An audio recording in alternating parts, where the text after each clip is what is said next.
प्यारे बच्चों, आप कैसे हैं? उम्मीद कर रहे हैं आप अच्छे होंगे, पढ़ाई भी अच्छे से कर रहे होंगे। आज हम आपके लिए कक्षा 10 विज्ञान का पार्ट 2 भौतिक विज्ञान का महत्वपूर्ण क्वेश्चन हम लेकर के आपके लिए आए हैं और ये पार्ट 2 होगा। और उम्मीद कर रहे हैं कि पार्ट 1 जो हमने दिया था रसायन विज्ञान का, आपने उसको तैयार कर लिया होगा। और आज मैं भौतिक विज्ञान फिजिक्स का महत्वपूर्ण प्रश्न बताऊंगा जो आपके लिए बहुत महत्वपूर्ण होगा। चलते देखते हैं। पहला करा है, प्रकाश के परावर्तन से आप क्या समझते हैं? प्रकाश के परावर्तन के नियम को लिखिए।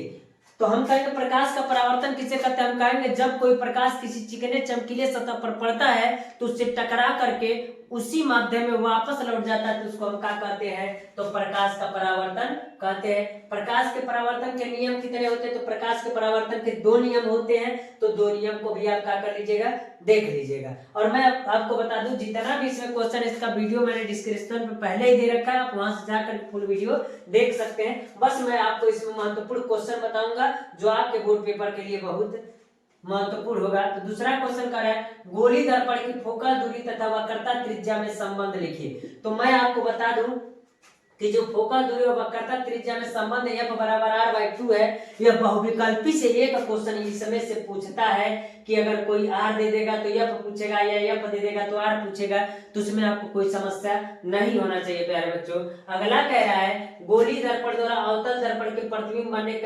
बनना का कीजिए, सिखाइए, बताइए। गोली दर्पण द्वारा अवतल दर्पण के प्रतिबिंब बनने का कीजिए डायग्राम बनाइए कि गोली दर्पण में अगर रहेगा तो अगर वो कौन सा है तो हम कहेंगे अगर अवतल दर्पण द्वारा प्रतिबिंब बनने की स्थिति को पूछ रहा है तो अवतल दर्पण का बताइएगा। अगर उत्तल दर्पण का पूछेगा तो उत्तल दर्पण का बताइएगा। और हमने आपको पहले भी बता दिया ये क्वेश्चन, इसलिए महत्वपूर्ण होगा, आप लोग देख लीजिएगा।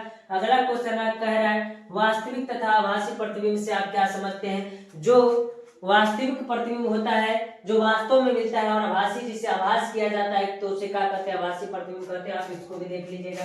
अगला कौन है, प्रकाश के अपवर्तन के नियम से आप क्या समझते हैं? प्रकाश के अपवर्तन के नियम से आप क्या समझते हैं? तो हम कहेंगे जब कोई प्रकाश किसी एक माध्यम से दूसरे माध्यम में जाता है तो वह अपने मार्ग से क्या होता है? विचलित हो जाता है, तो उसे हम क्या कहते हैं? प्रकाश का अपवर्तन कहते हैं। मान लीजिए एक माध्यम ऊपर वाला होगा, एक माध्यम नीचे वाला होगा। कोई प्रकाश से जा रहा है तो इसको सीधा जाना चाहिए, लेकिन सीधा न जा करके या अपने मार्ग से क्या हो जाता है?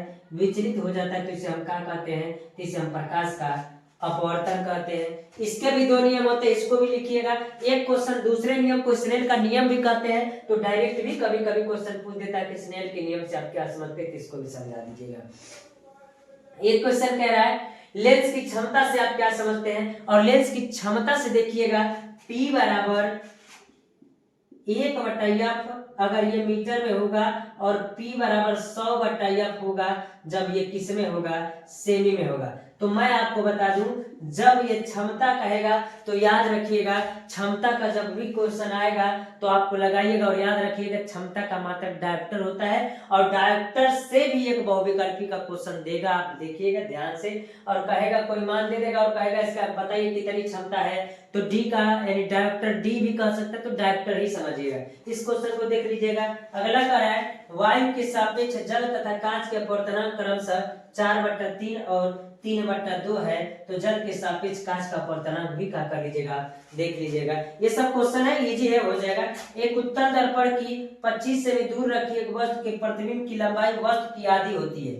क्या होती है? वस्तु की आधी होती है। ये थोड़ा सा कठिन हम इसलिए दे दिए क्योंकि सिंपल वाला तो आप लगा ही लेंगे आराम से, कोई दिक्कत नहीं होगा। तो दर्पण की फोकस दूरी का कीजिए, ज्ञात कीजिए। इसका यानी अध्याय 1 का लास्ट वाला जो क्वेश्चन है ऊपर है, एक अवतल दर्पण की वक्रता त्रिज्या 50 सेंटीमीटर है। कितना है? 50 सेंटीमीटर। इस अवतल दर्पण की फोकस दूरी का कीजिए, बताइए।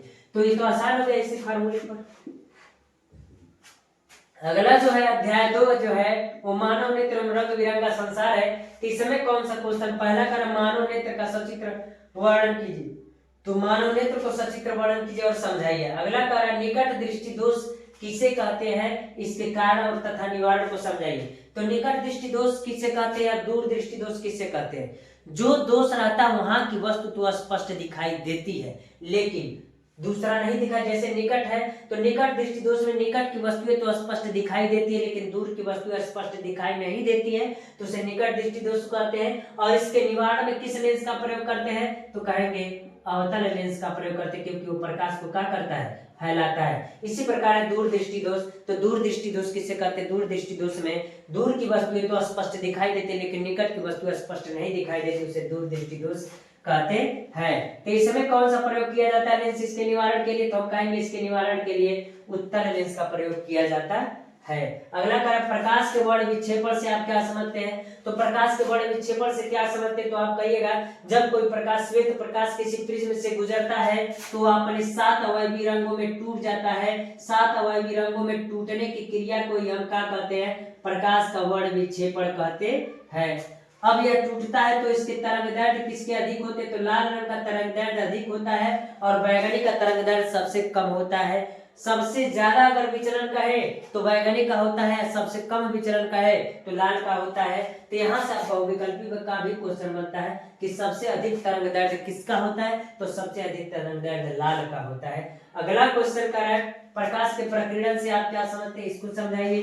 अगला कार्य सूर्योदय तथा सूर्यास्त के समय सूर्य लाल दिखाई देता है, क्यों, तो सूर्योदय और सूर्यास्त के समय सूरज लाल दिखाई देता है, क्यों, क्योंकि उस समय हमसे और सूरज के बीच की दूरी ज्यादा होती है। जैसे सब रंग बिखर जाते हैं लेकिन लाल रंग हमारी आंखों तक पहुंच पाता है, और यही कारण है कि सूर्योदय और सूर्यास्त के समय सूरज लाल दिखाई देता है। तो अब कहेंगे अध्याय 3 का महत्वपूर्ण क्वेश्चन कौन सा है, तो पहला क्वेश्चन क्या है, विद्युत विभव तथा विभवांतर की परिभाषा तथा मात्रक भी लिखिए। और मैं आपको बता दूं, याद रखिएगा प्रतिरोध का मात्रक पूछेगा बहुविकल्प में, प्रतिरोध, विद्युत धारा और आवेश के मात्रक से तीनों से क्वेश्चन एक जरूर पूछेगा, किसका क्या मात्रक होता है। फ्लक्स का भी मात्रक पूछ सकता है, इस बात से आप तैयार रहिएगा कि बहुविकल्पी में पूछेगा कैसा क्वेश्चन। विद्युत विभव तथा विभवांतर की परिभाषा तथा मात्रक लिखिए। अगला कार्य है प्रतिरोध क्या है, धारा के बहने का विरोध जो करता है उसे प्रतिरोध करते हैं। इसका मात्रक क्या होता है, इसका मात्रक ओम होता है। यह किन किन बातों पर निर्भर करता है तथा इसके संयोजन को भी समझाइए। संयोजन का मतलब है प्रतिरोधों का संयोजन 2 प्रकार से होता है, श्रेणी क्रम में और समांतर क्रम में, उन संयोजनों को भी समझाइएगा। और हो सकता है इससे फार्मूले से क्वेश्चन भी दे सकता है, जब प्रतिरोध श्रेणी या समांतर क्रम में जुड़ा होगा तो आर का मान पूछेगा तो आप बताइएगा। अगला क्वेश्चन कह रहा है किलोवाट घंटा से आप क्या समझते हैं, इसको समझाइए। अगला कह रहा है ओम का नियम क्या है, लिखिए। तो ओम के नियम से भी क्वेश्चन पूछता है। तो इसके बाद जो अगला क्वेश्चन, इसका 5वां क्वेश्चन है, वह आपका जिसका अगला 5वां क्वेश्चन है वो कह रहा है घरों की वायरिंग के परिपथ में फ्यूज का क्या महत्व होता है। तो फ्यूज का क्या महत्व होता है, तो आपको पता है घर के वायरिंग में फ्यूज का प्रयोग किया था। फ्यूज का कार्य यही रहता है, अगर कहीं हाई वोल्टेज आता है या शॉर्ट सर्किट होता है तो उस स्थिति में जब वोल्टेज का मान अधिक हो जाता है तो उस स्थिति में फ्यूज जल जाता है और घर के सभी युक्तियों को क्या कर लेता है, बचा लेता है। तो इसीलिए आपका घर के बारे में फ्यूज का महत्व बहुत ज्यादा होता है। इसको और अच्छे से पढ़िए। अगला क्वेश्चन करें एक कूलम आवेश में इलेक्ट्रॉनों की संख्या, तो किससे ज्ञात करेंगे, Q बराबर यानी E। तो यानी कि संख्या पूछ रहा है E बराबर 1.6 × 10⁻19 कूलम। अब Q का मान कितना दिया है, 1 दिया है, तो मान रख करके आराम से निकाल सकते हैं। अगला करें विद्युत शक्ति और सामर्थ्य से आप क्या समझते हैं, समझाइए। तो विद्युत शक्ति या सामर्थ्य क्या, इसका परिभाषा लिखिए। एक विद्युत बल्ब पर 100 वाट 200 वोल्ट लिखा है, इसके अधिकतम कितनी धारा प्रवाहित करे कि विद्युत बल्ब फ्यूज ना हो और बल्ब का प्रतिरोध भी ज्ञात कीजिए। तो न्यूमेरिकल आप देख लीजिएगा, बहुत इजी क्वेश्चन है, इसको लगा सकते हैं। अगला करें 60 वाट सामर्थ्य के विद्युत बल्बों को 10 घंटे प्रतिदिन जलाने पर कितनी ऊर्जा व्यय होगी। तो ये भी एक ही फार्मूला लगता है। तो उस स्थिति में कहेंगे कि क्या ज्ञात करना है, तो जनाब कितनी ऊर्जा व्यय होगी, इसको भी ज्ञात करना। अगला क्वेश्चन कह रहा है इस प्रकार का हमने सवाल इसलिए दे दिया कि इसमें किसी प्रकार का डायग्राम दे सकता है और अलग अलग मान पूछ सकता है। तो कह रहा है संलग्न विद्युत परिपथ में ज्ञात कीजिए। पहला ए यहाँ लिख दीजिए, बी यहाँ लिख दीजिए। ए व बी के मध्य प्रतिरोध, यानी ए और बी के मध्य प्रतिरोध कितना है, परिपथ में प्रवाहित होने वाली धारा कितना है, परिपथ में प्रवाहित धारा, ए व बीच के तुल्य विभवांतर, इसके और इसके बीच तुल्य विभवांतर कितना होगा, और 3 ओम के प्रतिरोध के सिरों का विभवांतर। तो 3 ओम कहाँ है, तो 3 ओम तो लिखा ही नहीं है। तो 3 ओम के प्रतिरोध में तो हम कह सकते 3 ओम, इसी को मान लीजिए।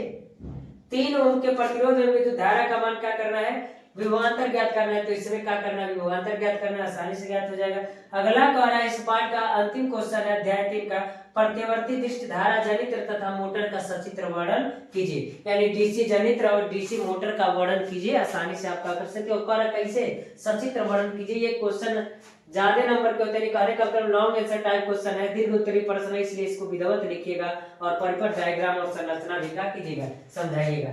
अगला अध्याय जो है अध्याय 4 है। अध्याय 4 का महत्वपूर्ण प्रश्न पहला कह रहा है बायोसेवर्ट का नियम लिखिए, यानी बायोसेवर्ट का नियम क्या होता है इसको समझाइए। चुंबकीय बल रेखाओं से आप क्या समझते हैं, इनके गुणों को भी लिखिए। चुंबकीय बल रेखाएं क्या होती है, इनके गुणों को भी लिखिए। अगला करा फ्लेमिंग के बाएं और दाएं हाथ का नियम लिखिए। फ्लेमिंग के बाएं और दाएं हाथ के अंगुलियों को रखिए, किस प्रकार फैला कर रखा, तीनों अंगुलियों के जो परस्पर 90 अंश का कोण, अंगुष्ठा, तर्जनी और मध्यिका किस प्रकार कार्य करती है इसको भी समझाइए। चुंबकीय फ्लक्स से आप क्या समझते हो उसका उदाहरण देकर के समझाइए, चुंबकीय फ्लक्स क्या होता है। और इम्पोर्टेंट टॉपिक ये भी है फैराडे के विद्युत चुंबकीय प्रेरण संबंधी नियम लिखिए। इतना 4-5 क्वेश्चन बस अध्याय 4 से बनते हैं। अगला जो अध्याय है वो आपका 5वां है। तो 5वां क्या करें, ओजोन क्या है तथा यह पारितंत्र को किस प्रकार प्रभावित करता है। तो ओजोन क्या है, पारितंत्र को किस प्रकार प्रभावित करता है, इस क्वेश्चन को आप देख लीजिएगा। अगला क्या है, ग्रीन हाउस प्रभाव पर टिप्पणी लिखिए। ग्रीन हाउस प्रभाव क्या है, इस पर टिप्पणी लिखिए। अगला क्या है, खाद्य श्रृंखला एवं खाद्य जाल से आप क्या समझते हैं, ये भी इंपॉर्टेंट टॉपिक है। और अगला क्या है, पारितंत्र को परिभाषित कीजिए और इसके विभिन्न जैविक घटकों का उदाहरण सहित वर्णन कीजिए। तो पारितंत्र किसे कहते हैं, हम तो कह सकते हैं कि किसी भी विशेष क्षेत्र में जहां पर सभी जीव रहते हैं और अपने में मिलजुल कर रहते हैं और एक दूसरे पर निर्भर रहते हैं और अपना जीवन यापन करते हैं, तो उस क्षेत्र को क्या कहते हैं, पारितंत्र कहते हैं। इनके कितने घटक हैं, तो पहला हो जाएगा उत्पादक, फिर उपभोक्ता। तो उपभोक्ता कितने प्रकार का होता है, 3 प्रकार का होता है। तो कहेंगे प्राथमिक उपभोक्ता, द्वितीयक उपभोक्ता और तीसरा तृतीयक उपभोक्ता होता है और लास्ट होता है अपघटक।